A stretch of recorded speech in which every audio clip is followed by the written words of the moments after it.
Uma mucemanio wa mwisho wa mwaka wa arũgamĩrĩri anene a kĩama kĩa arutani gũkũ bũrũri-inĩ kĩa NARD no gĩthiaga na mbere kwagĩa na gĩcanjama thutha wa gĩkundi kĩmwe kĩa atongoria kũingĩra gĩgĩkũmithia ũtongoria wa mwandĩki mũnene wa kĩama kĩu Wilson Sossion. Ũndũ ũrĩa ũcũngĩrĩirie ngũĩ gatagatĩ ga ikundi igĩrĩ, itĩ Ngudi na mbugĩrĩrio cioya kamweke kau.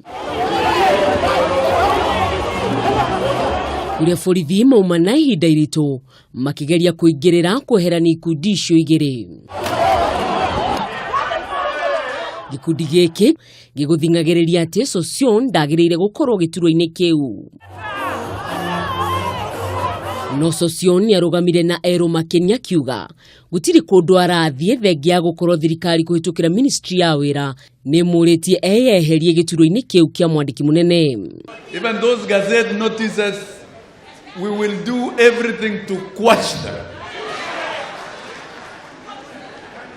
No, they fear the power that is coming to the trade union.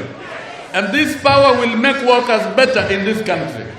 And Kenya will not be the first to have trade unionists in parliament. Maya mokĩte rĩrĩ kĩama kĩa aruti wĩra bũrũri-inĩ kĩreharĩria gũthiĩ igoti-inĩ gĩkĩenda igoti rĩteanĩrie notithi ya thirikari ĩrĩa yugĩte atongoria a ciama cia arutani arĩa mathurĩtwo mbunge-inĩ magĩrĩirwo kwĩyeheria iturwa-inĩ icio.